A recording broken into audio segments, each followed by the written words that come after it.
specialist with the Office of Long-Term Living, focusing on employment.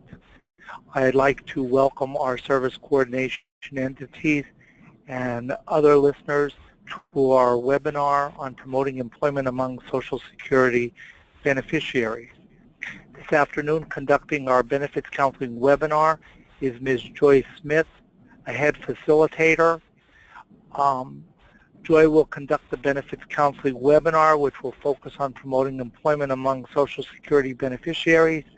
Joy is authorized by the Social Security Administration to provide benefits counseling to Social Security disability beneficiaries to help them make informed choices about employment. She is able to assist participants in learning the facts and dispelling the myths about how waiver, health care, and other benefits may or may not be affected by earning income. At this point in the webinar, I'd like to turn it over to Joy Smith. Thank you, Ed. Thank you for having me for the webinar to inform individuals about our program and hopefully have them get some more information on the different programs we can assist individuals with. So we're just going to start it off here with the PowerPoint. So we can begin. On the second slide is my contact information. That is a toll-free number along with my email.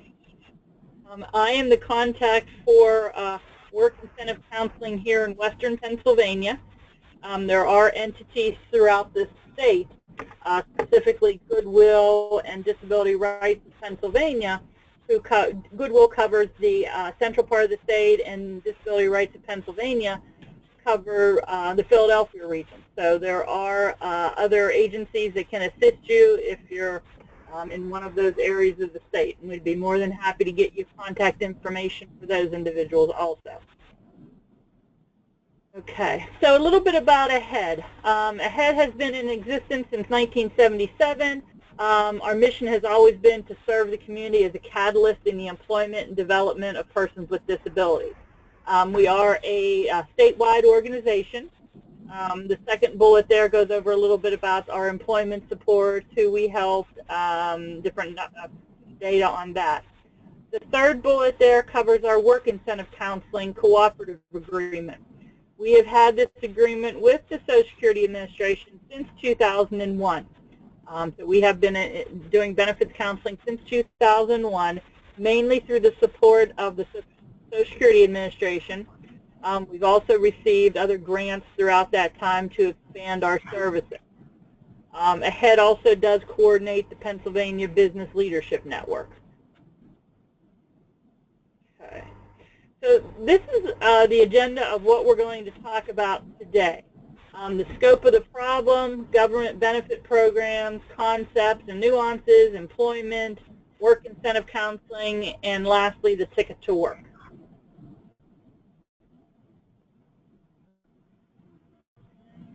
All right.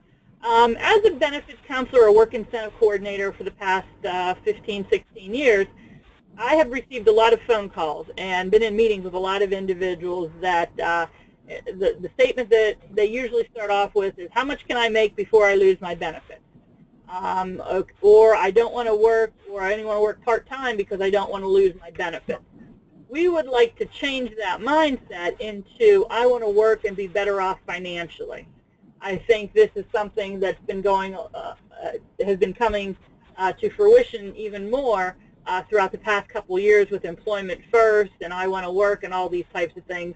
You know, we all want to work to be better off financially. That's our game plan for most individuals. So you want to look at that when you talk to people and really not limit them, because I think the first statement is really limiting a person. It's like, well, I can only make so much because I'm going to lose this or that, or wonder if this happens, and that type of thing. So we want to open it up for people so that he can be better off financially.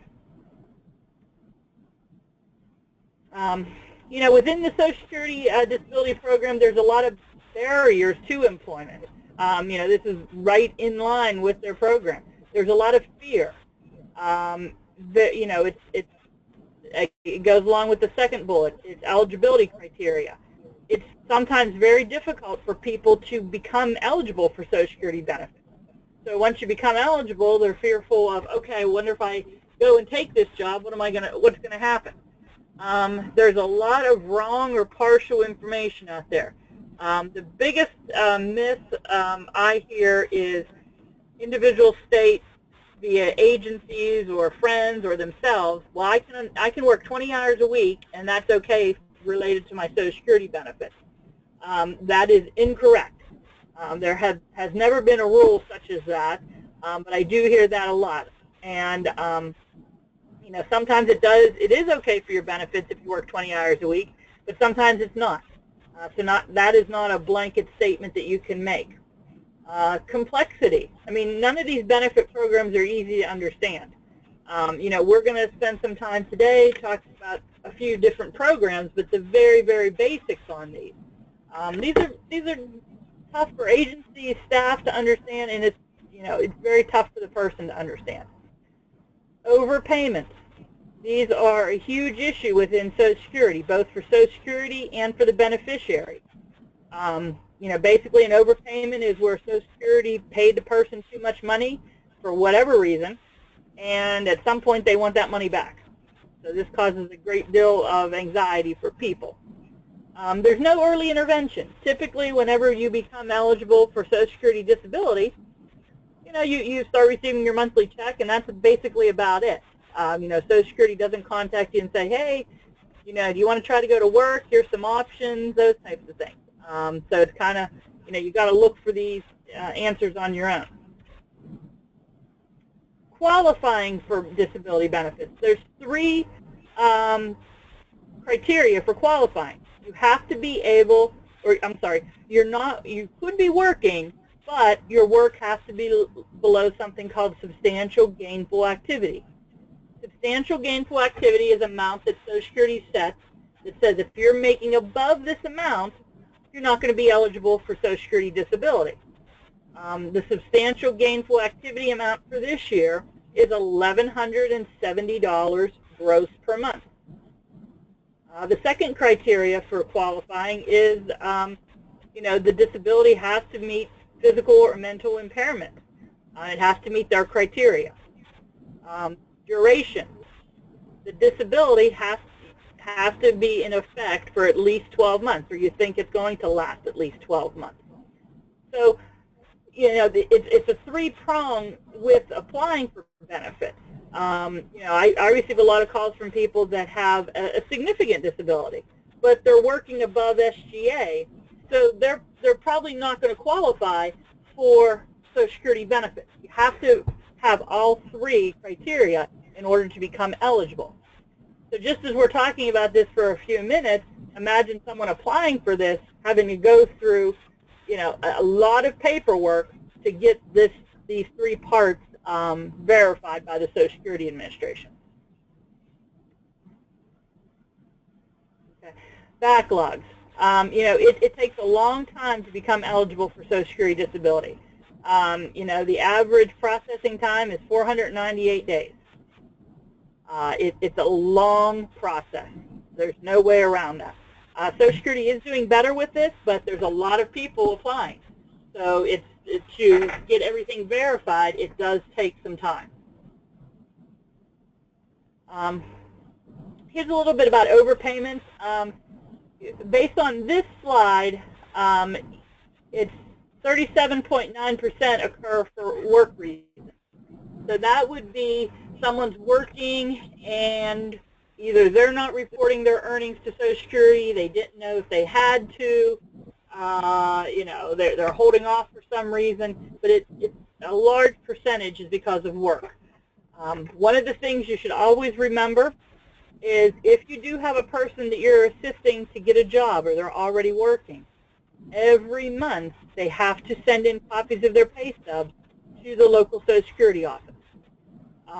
That is the best way to report earnings.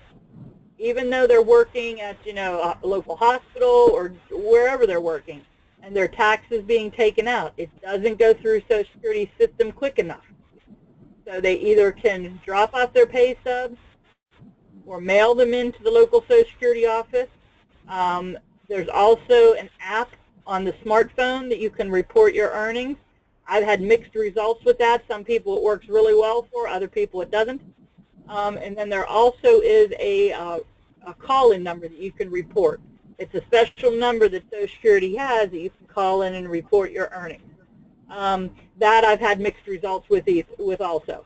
Unfortunately, there's no way online that you can go and do a username and password and report your earnings. That has not been developed yet. It may seem very old school to be mailing in pay stubs, but that is still, the best protocol. And then it goes through the other lists of, medical improvement, multiple reasons, things like that. But the largest one is obviously work. Okay, a little bit about Social Security disability insurance. So this is a program through the Social Security Administration. It's basically publicly funded long-term disability. So you're working, you're paying into the system, you're paying into SSDI. So if you would become disabled or, a child would become disabled, then you could apply for SSDI based on that work history that you paid in. Everyone's SSDI amount is different because when we're working, we're all making different amounts of money. We're all paying different amounts in. So when they do the calculation to figure out the SSDI payment, it's going to be different for everyone. You earn credits as you're working. So as you earn these credits, that's how you become eligible for SSDI. There is a 6-month wait for cash benefits and a 2-year wait for Medicare.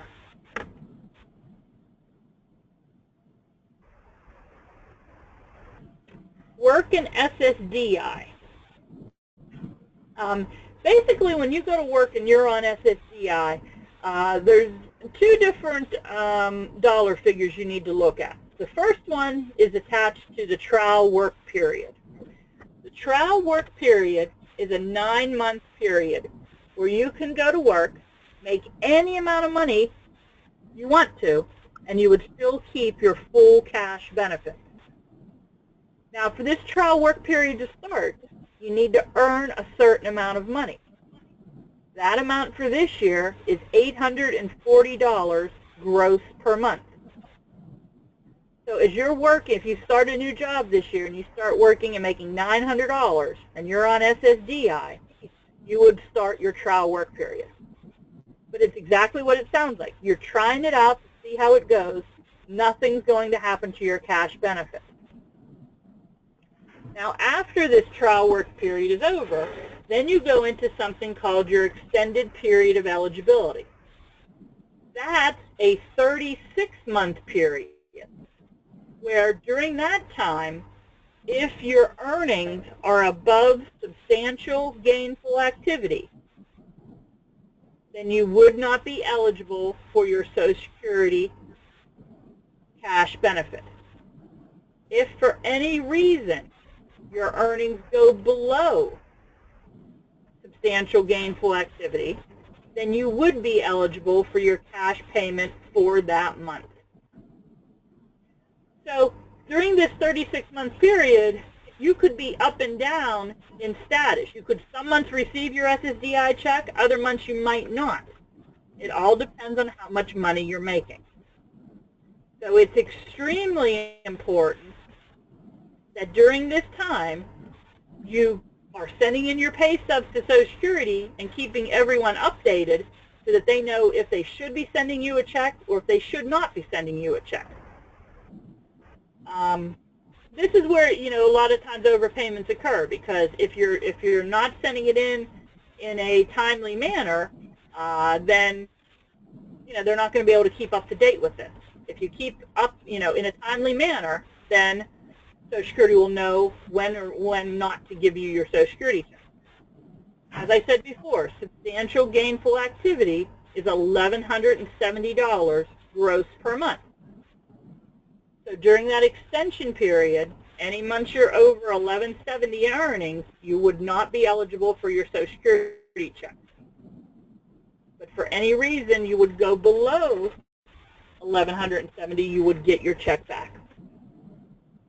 So really, when you look at this, if you have a person that goes to work, they have 9 months to start with, no fear of losing their check, and then they have another 3 years that they may or may not get a check depending on their earnings. And there are some other work incentives you can use during the extension period. We're going to talk about those in a little bit. But that's the basics for SSDI in work. So maybe I'll pause here for a couple seconds to see if anyone has any questions, because I've gone through a lot of information here in the first 20 or so minutes, and we'll see what kind of questions come up.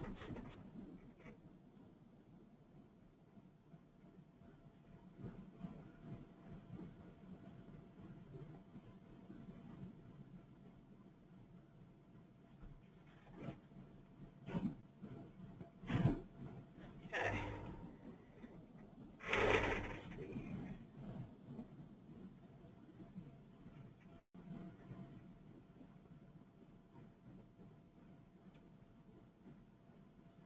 Okay, so the question was related to the application. Is there a certain time period someone needs to work under SGA before applying for SSD? They generally look at the previous month. So if you're here in January, they would look at December to see how much you earned. If it was below SGA, that would be criteria that you could apply. And you would have to maintain ongoing earnings below SGA while you're in that application process.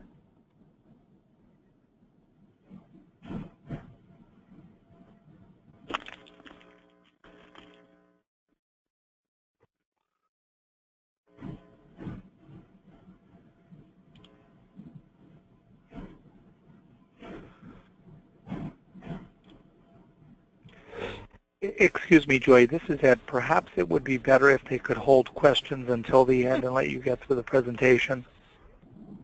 That's fine. So if we could ask the FCs or those tuning in to please hold your questions until the end and let Ms. Smith get through her presentation. I thank you. All right, going on to the next slide. Supplemental security income. This is known as SSI. This is a low-income, low-resource program. It was actually first designed for elderly individuals that did not have a disability. This came out of some recognition that there were men and women, mostly women, that might not have worked, stayed at home, raised the kids, things like that. And when they became retirement age, they had not paid anything in, so they were not eligible for any type of Social Security. So SSI was a way for someone that met the certain criteria of low income, low resource to receive a monthly check. So some of the older individuals in our country still receive SSI and do not have a disability. But the majority of individuals receiving SSI at this point are adults and children that do have a disability. But that was the subcategory of why this was really first brought into legislation and developed. I can't stress enough, it is low income, low resource. So this is a program for a person that has very little assets and very little income coming in each month, if any. The limited asset part of SSI is for an individual, they can only have up to $2,000 in assets. That would be any monies that they have accessible to them, stocks, bonds, savings account, checking accounts, CDs, anything like that is considered an asset. So to be eligible at application for SSI and ongoing, the entire time a person's on SSI, they have to have less than $2,000 in assets. When you're applying for SSI, your earnings must be below SGA. After that, once you're approved, SGA is really irrelevant for an SSI person. The federal benefit rate for last year for SSI was $733. This year it is $735, so it went up $2. In most states, they do provide an SSI supplement. Here in Pennsylvania, we do also. Most individuals get an extra $22.10. If they're living in a personal care home or a dom care facility, the supplement is larger because of the way the room and board is charged in those facilities. Monthly SSI cash payments are adjusted based on your unearned and earned income. SSI amounts can change month to month, and there's a variety of things that can cause SSI amounts to fluctuate. It is of the utmost importance that if anything changes and you're on SSI, whether you move, you have a roommate, you get married, you get separated, anything, or you get a job, you have kids, whatever happens to you in life, you need to report that to SSI, because all of those factors could have an impact on the SSI payment. I just talked to a lady the other day, and she was receiving SSI. She was separated from her husband, looking for a job, and then her and her husband reconciled. He came back into the household. Her SSI is now adjusted not only because of her earnings, but because of her husband's income also. So things like this can change, and it's critical that Social Security be updated on when these things happen and what's going on. Because things can change from month to month, day to day. Work in SSI, like I said, Social Security needs to know if you have unearned income. Unearned income, in my example, would be, the woman, she didn't earn the money, but her husband has money coming into that household. That's unearned income. Unearned income could be, alimony payments. It could be some sort of a payment from a relative that they help you out with your bills. Any and all things. Any other money in the household needs to be reported. Earned income is exactly what it sounds like. A person on SSI going out and working. That's their earnings. Like I said, change in other variables. Spouse's income, residence, roommates, children, all of the above. You've got to report it to Social Security. Okay. Nice charts that I like to use for presentations and also when I meet with people and go over their benefits, because with SSI, like in the first slide, it's a needs-based program. So any money is going to affect the SSI. But looking at the big picture for a person on SSI, and if they go to work, they are going to have more money coming in.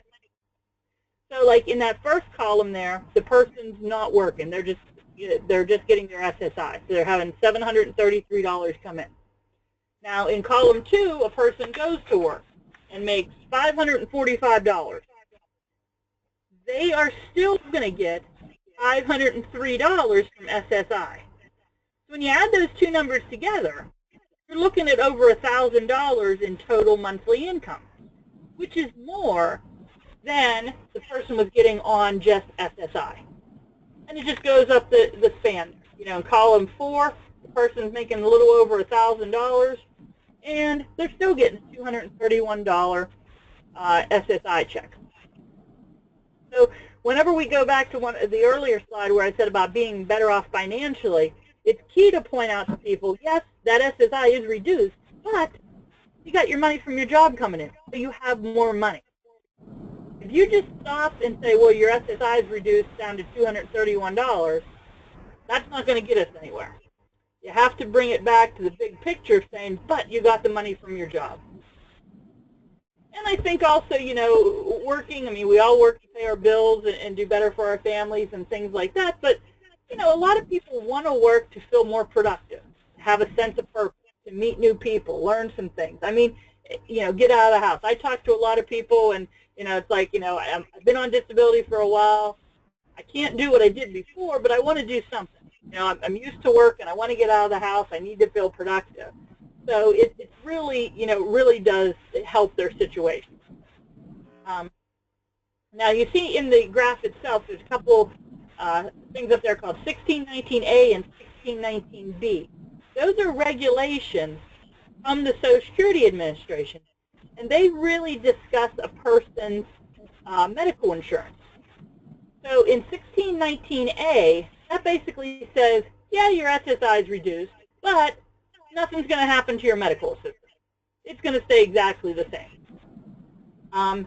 The next column there, column 5, is really where I see a lot of people have missed or partial information. You can actually zero out on your SSI, meaning not get a check at all, but still have your case open with SSI and keep your medical assistance under that regulation, 1619B. A lot of people think you need to keep $1 of SSI in order to keep your medical assistance, and that is not true. You can actually zero out and keep your full medical assistance under that provision, 1619B.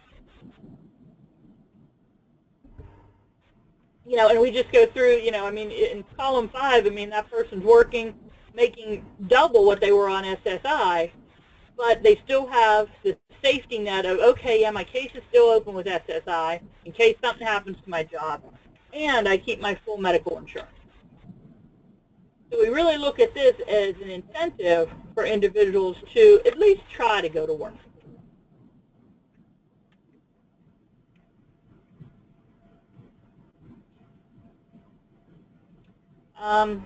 Talk a little bit about samples of work incentives, continued Medicare, Medicaid, you know, past programs, impairment-related work expenses, ticket to work, and these types of things. So these are all work incentives that Social Security has developed over the years to, you know, encourage people to try to go to work.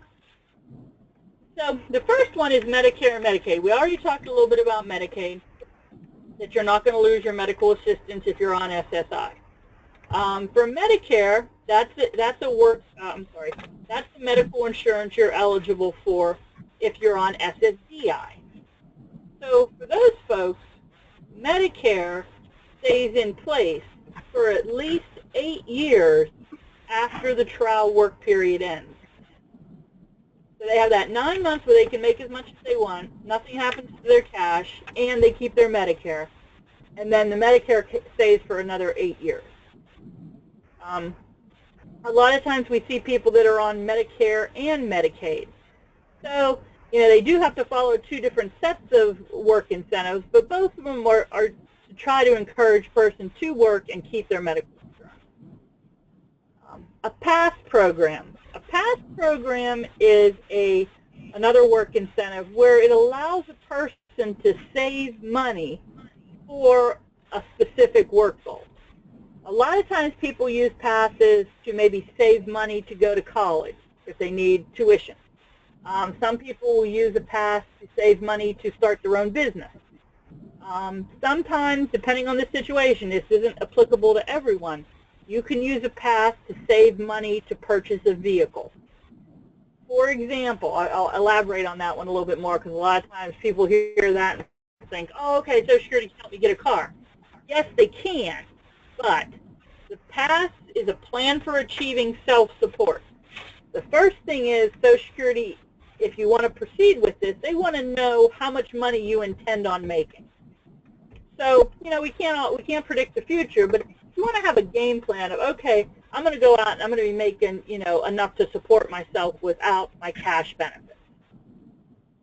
The other thing they look at for a person related to buying a car is, do they have any other way to get to work? You know, in some of our urban areas, you know, can you take the bus?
I would say probably in the past 5 years, we have seen a great increase in individuals who want to become self-employed.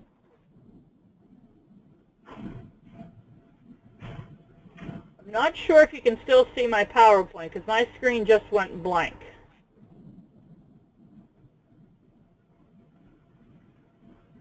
Let me see here. I have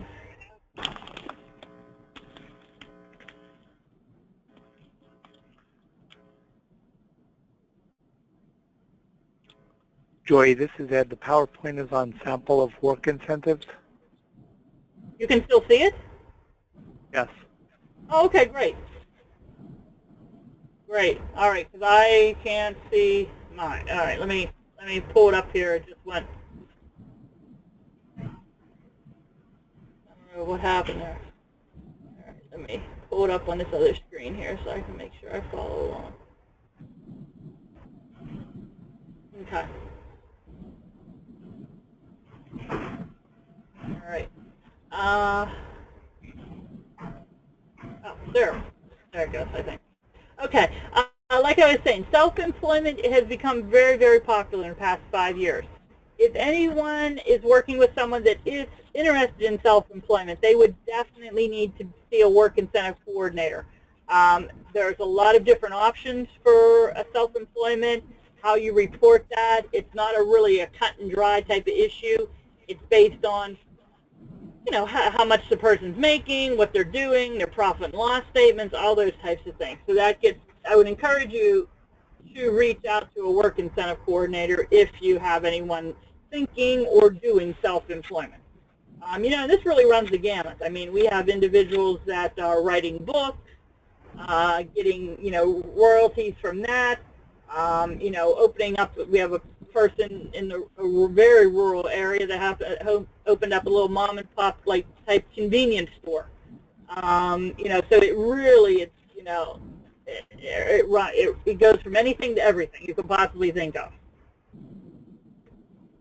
Okay. Expedited reinstatement. I wanted to put this slide up here because this is another work incentive that Social Security has.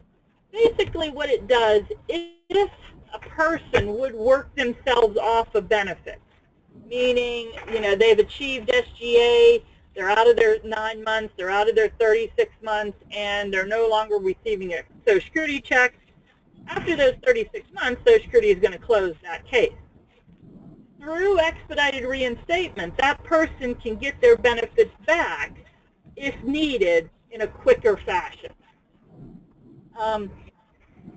Now, expedited, it's not overnight that this happens. There is a little bit of a process, but this does speed up the process for individuals. This is a very nice work incentive. I've seen this work very well for a lot of individuals, but just keep in mind, it's not overnight, and there is some paperwork involved in requesting. And this expedited reinstatement is done at the local Social Security office. Okay, MAUD, Medical Assistance for Workers with Disabilities. This is a program that can help a person maintain their medical assistance while they're working. So if we have a person that's on SSDI and was getting medical assistance, and then they go to work, and then they're above the income limit, they would lose their medical assistance. But with MAUD, they can buy into it and keep their medical assistance. This is also a great program for individuals who are waiver funded.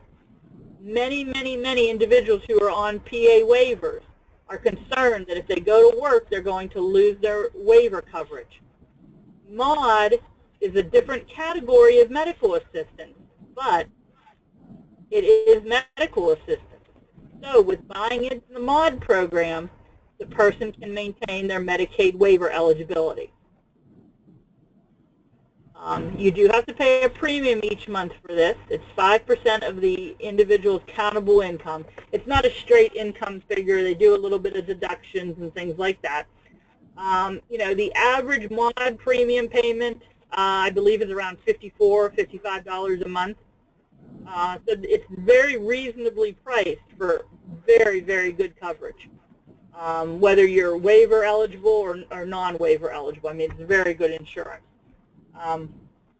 This has come into play for a lot of individuals that we've worked with because very, very fearful of losing their medical insurance, which is completely understandable, but wanting to go to work. MAUD offers them options. Before we had MAUD, we really didn't have those options. So a lot of doors have been opened by MAUD for individuals.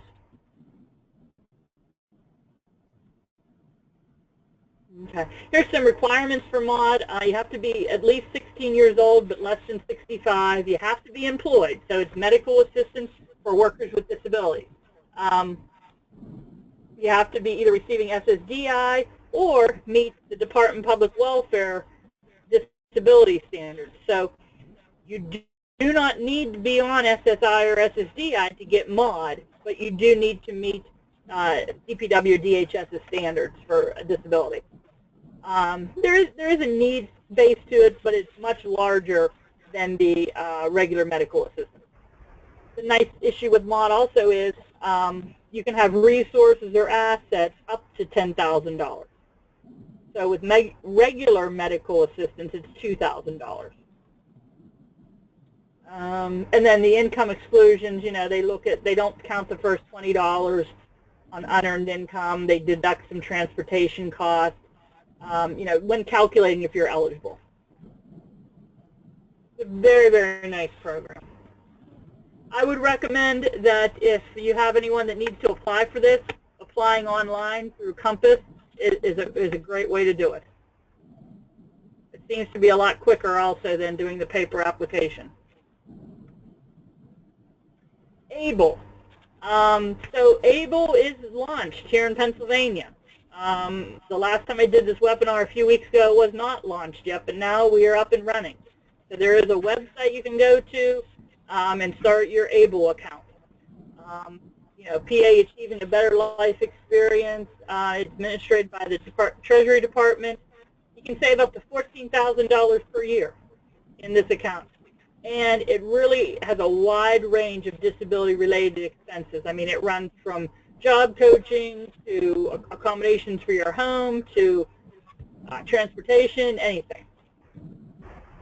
You can have up to $100,000 in the ABLE account, and if it's properly put into that ABLE account through the website, that will not count as an asset for SSI or Medicaid. So a lot of times, you know, as people start to save money, that $2,000 limit, you know, it can creep up there pretty quick. But this, through the ABLE, it will not count as an asset. But it has to be through the ABLE. A lot of people say to me, well, has SSI changed the asset rules? No, they haven't. The asset rules are still $2,000. But if you put it into an ABLE account, that's excluded. You have to do it through the ABLE. So a little bit about work incentive counseling. So what do we do? What can benefits counselors help people with? You know, we confirm current status with Social Security through something called a benefits planning query, a BPQI. That is something that we can get. It was developed for work incentive counselors specifically. We can get some signed releases from the beneficiary and get this, or the person can call Social Security and request this themselves. So they would call the National 800 number and say, I would like a benefits planning query on my Social Security benefits. And the operator there might say, well, why do you need this? And the person is going to say, well, I want to work and I want to verify my benefits. That's all the person has to say, and then the Social Security Administration will send them this benefits planning query. It's at most a 2- or 3-page form that tells us specific things. Or, like I said, the benefits counselor can request this. You know, when we talk to a person about their benefits, we're going to, you know, do somewhat of an intake. It's not going to be huge, you know, that invasive, but it's going to cover the work history, what your goals are, who you're working with. Are you working with OVR? Do you have, what's going on? Any relevant facts, marriage, dependent children, those types of things, education, to see exactly what the person is doing. And we do a analysis of the income. So we go through and talk to the person. Okay, if you're going to go to work and make $1,000, this is what's going to go on with everything. And this is how much more money you're going to have each month. So we can do that based on different scenarios. If a person comes to us and not really sure what they want to do but kind of has an idea, we can go and just estimate things. But we have to have a starting point with most of these things. Applicable work incentives. So we talk to them. Maybe a pass would be helpful for them for starting their own business. Maybe the person has, $300 in prescription copays per month. Maybe we need to look at some impairment-related work expenses for them. It's all different. Everyone's situation is different. That's why it's so important to meet with a benefits counselor and go over the person's specific situation. We get a lot of phone calls from individuals, and they kind of want to know exactly what's going to go on with everything in a 5-minute phone call. And that's really not possible because there's so many different variables in this. We can give them different estimates. We got to start with something. So that's really, really important to stress to the individuals you're working with. This is not like a 2-minute discussion over the phone and give you a couple of different numbers and say, okay, here you go. And overall, through our work with the Social Security Administration, we want people to be successful. So when we meet with a person, it's not like you meet with Joy or whomever one time and then you never hear from us. The last bullet there is follow-up. We periodically contact people to see what's going on, see if they have any more questions. Hey, John, are you still working? Is everything going okay for you? Have you been reporting your earnings? Those types of things. And then vice versa. Some people call us to ask more questions. Hey, Joy, I haven't talked to you in a while. I just wanted to go over a couple things. That happens a lot. Really, we want to address unusual circumstances, too, especially these overpayments. Hopefully we can try to, not have them occur or minimize them. We also work with individuals to see why did they happen before. If you're sending in your pay stubs and you're still having an overpayment, what's going on here? Where's the disconnect? We follow up with form letters, benefit management tools to help a person track everything. And we do write up a report for individuals that we do an intake on and provide benefits counseling to. In that report, we outline what we've discussed, what the different options are, or what's actually happening if that person is already working.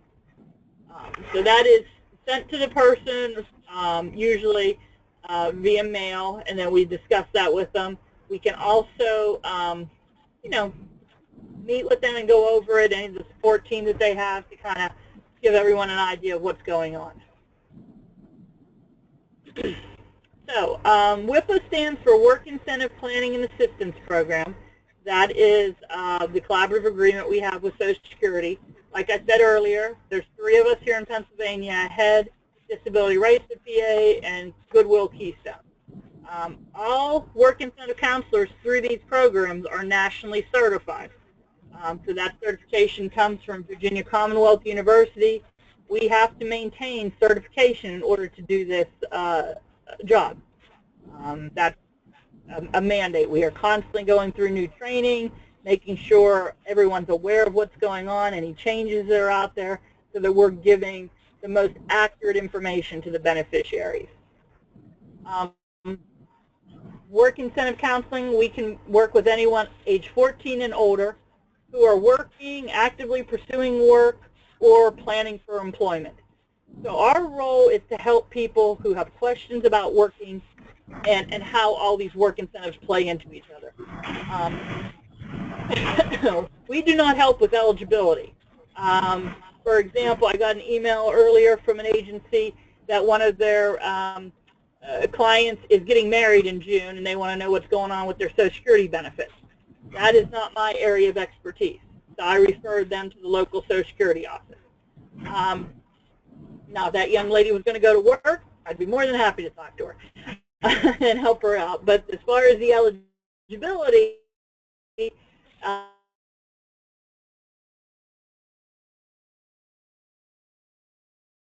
in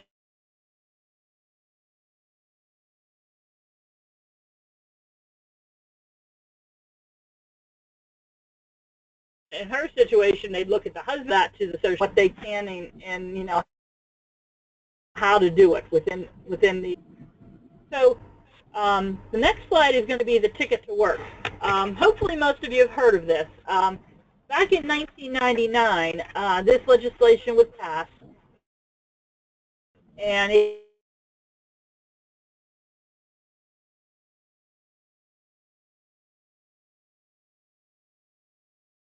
contained 3 parts. There was the ticket to work. So our Medicaid buy-in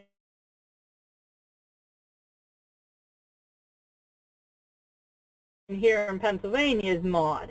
And we had a lot of confusion about ticket to work because I'll get phone calls from people and they said, well, you know, I got this letter about the ticket to work. Who's going to help me get a job?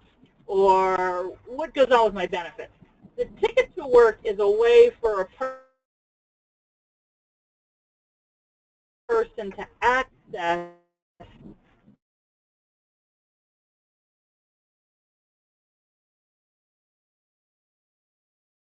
age. If you have someone that really needs some help with this employment network that can help that person achieve a job, you know, and that agency will help them with whatever they need to. All the other work incentives that I talked about, the trial work period, the SGA, and all that other stuff, you know,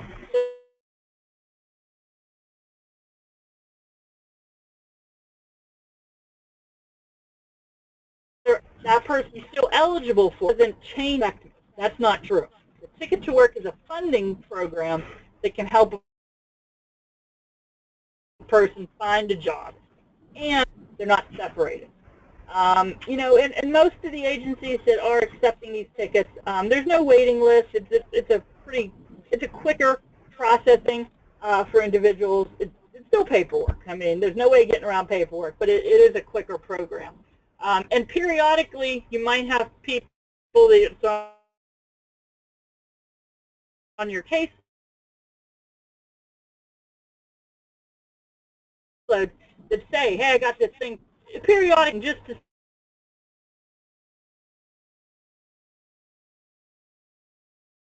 say, hey, this is out there, this is, your works do not receive any funding until they actually get that person a job and the person's been working for a little bit.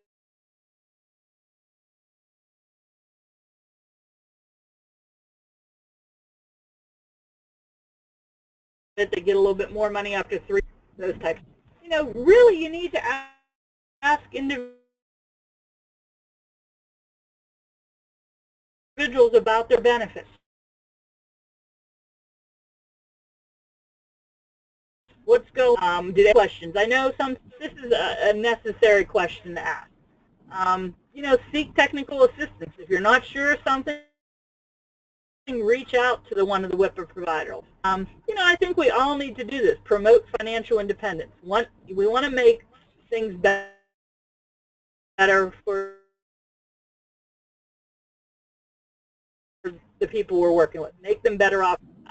Talking about one of the cases that we worked about a year ago, and you know, when we first met with this couple, we were like, I don't know. You know, we didn't know if they were going to, you know, actually take the next steps to work. But we worked with them. We circled back around. We kind of went through, and the OBR counselor did this a lot, to just say, hey, reach out to Joy if you have questions. You know, if you got this job lead and you have questions about the earnings, reach out to Joy. And you know, it was an intensive case, but ultimately both individuals ended up working full time.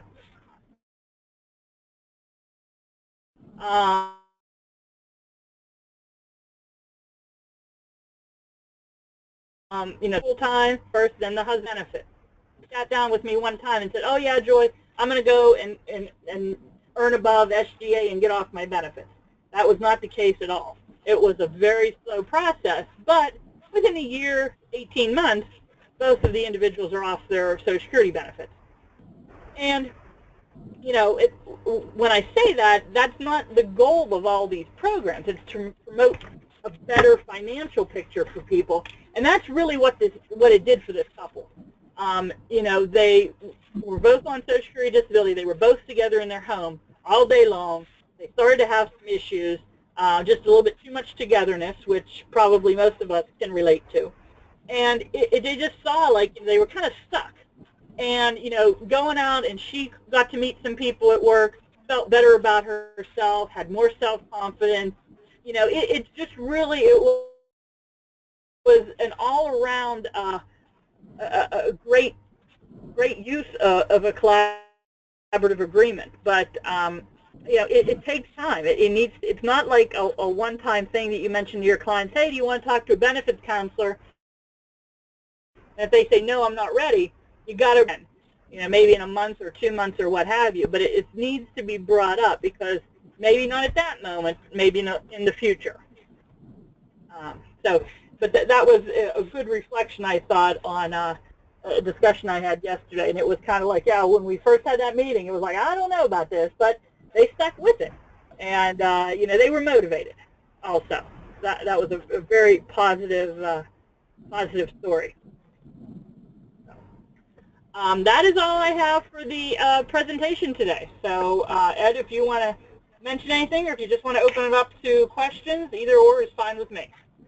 I want to thank you, Joy, for a fine presentation on benefits counseling, and remind people that are participating that it will be on the OLTL website, and then eventually all the frequently asked questions from both webinars will be posted there. But we are in the process of posting the first webinar, which was identical to this there, with the exception of the ABLE slide. So at this point, we'll turn it over to questions for Joy. And thank you, Joy. Thank you.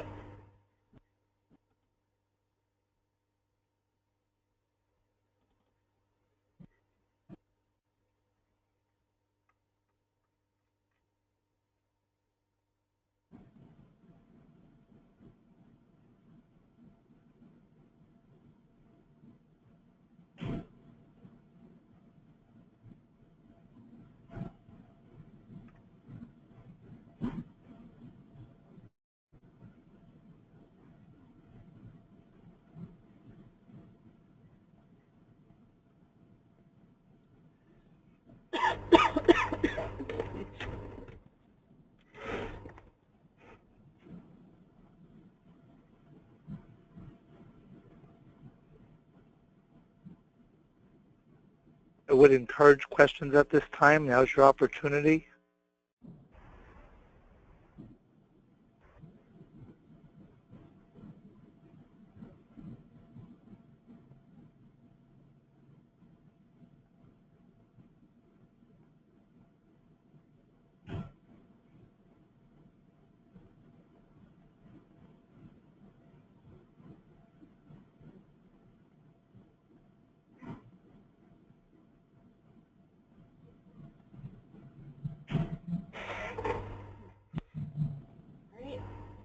Here's some.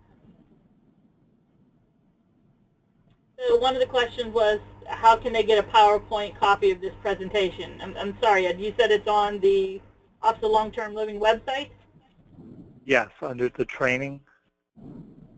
The first one is in the process of being posted, Joy, and then after we have this one, since you added the ABLE slide, we'll get this one posted as well. Then there was another question in regards to slide 14. The persuasion in situation 6 no longer gets medical benefits. No, that's not true. That person is still getting medical benefits because they're under the 1619B category. To lose medical benefits if you're on SSI and working in Pennsylvania, that person would need to earn about $36,000 a year at their job.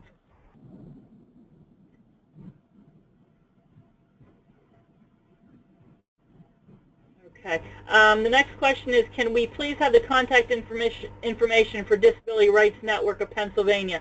Ed, do you have that directory that I sent to you?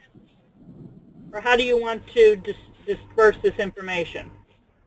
Joy, on the original information bulletin, we had provided the 3 WIPAs for Pennsylvania where you can click on the link. Okay.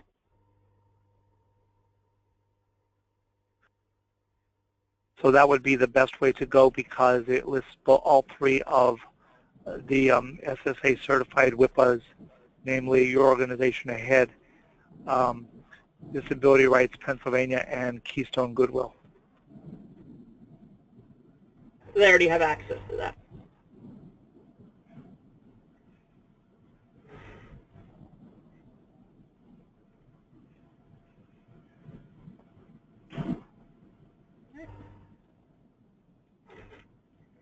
Question.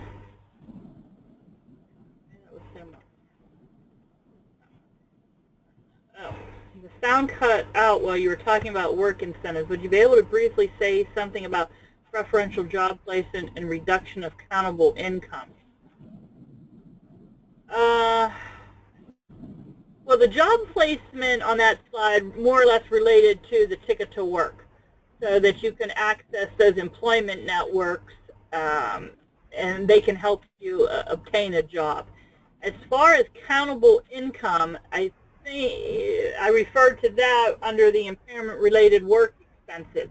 So what that meant is, let's say a person's working and they're on SSDI, and their earnings are $1,500 a month. Well, based on the substantial gainful activity, after the 9 months is over, they would no longer be eligible for that cash payment.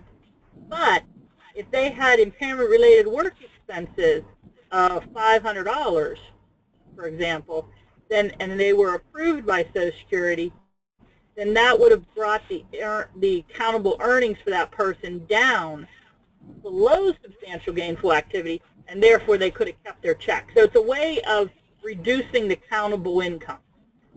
Those are very, very case specific, so we need to look at everyone. Some work out really, really well. Others are, they might not be applicable. So then another question: are attendants allowed to accompany participants to work? That's not really in my area of expertise. So you're asking if someone has a personal care attendant, can that person go with them on the job? Joy, past services are not being interrupted when an individual is pursuing employment. Okay. Or engaged in employment. Okay. And then another lady asked about how would we refer someone to a work incentive counselor. So you need to reach out to the contacts for either AHEAD, Disability Rights Pennsylvania, and Keystone Goodwill, and we can direct you on how to refer a person. For AHEAD, I can speak only for myself. We do have a referral form, and we send that out to agencies. You complete that based on, the person's basic information, and then we reach out to the person. I can't speak for Goodwill and DRP.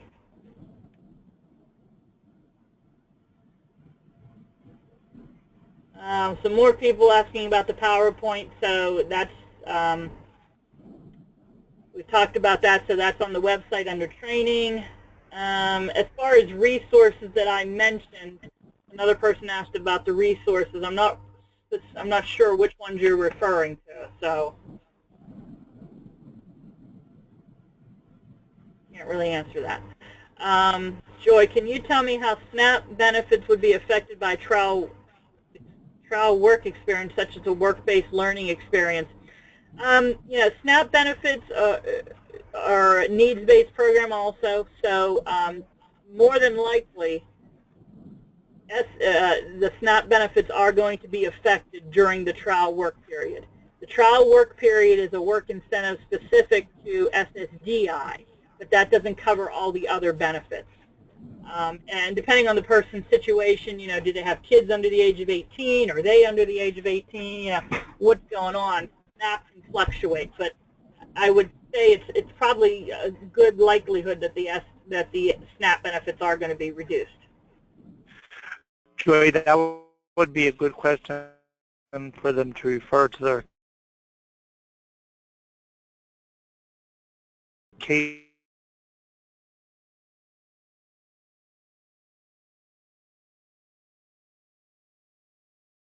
Extended period of eligibility.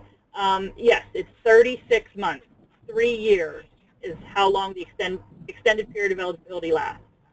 A couple people were asking, well, I think, no, it's the same lady, I'm sorry. She did not receive a directory of the 3 WIPA. So can you explain how you get that? On the employment bulletin, there's a link which shows the 3 certified WIPAs, and it shows choose work. The employment bulletin that talks about employment first and DHS priority of employment.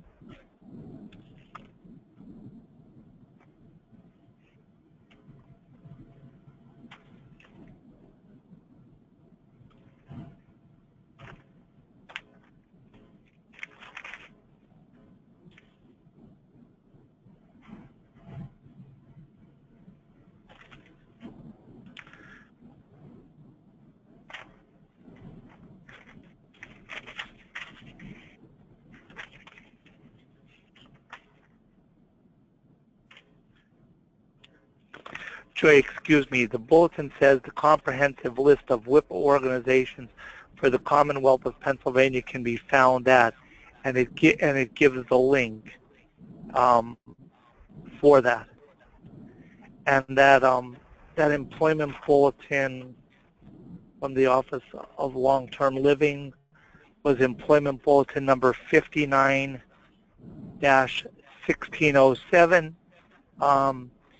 Issue date was July 26th of 2001, 6, employment and employment-related services.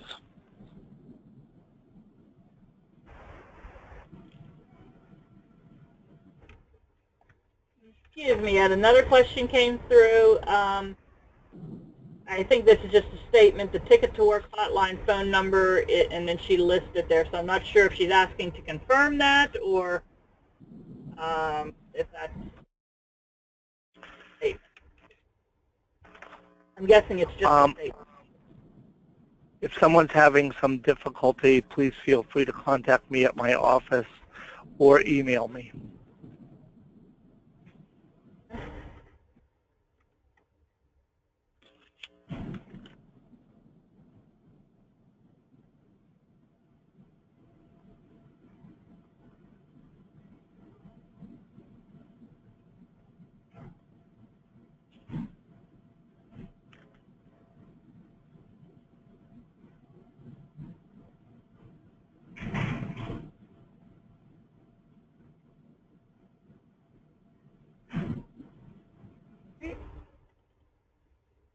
Comes another question, see what it is. So one question was the PowerPoint is also attached to the training, and then another question is how do I get the employment bulletin then?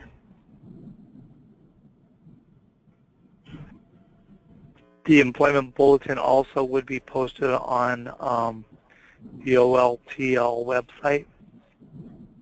If individuals are having difficulty finding it, you can get in touch with me and I will help you with that.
We'll ask for one more last round of questions from the listening audience.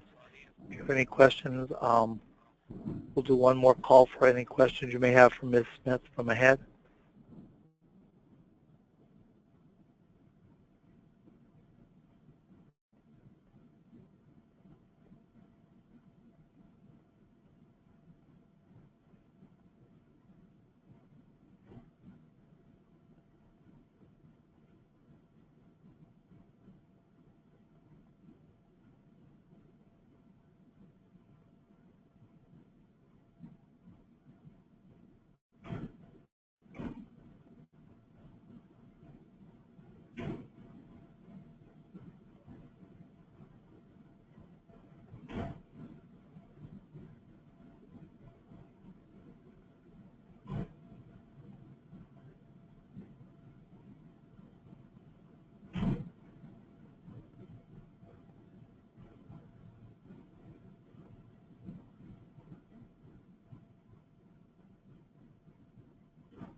If there are no further questions, we're going to conclude this webinar. And again, we want to thank Joy Smith, facilitator on benefits counseling from ahead, for her willingness to do these 2 webinars for the Office of Long-Term Living. Thank you very much, and have a good afternoon. Thank you, Ed. Have a good day.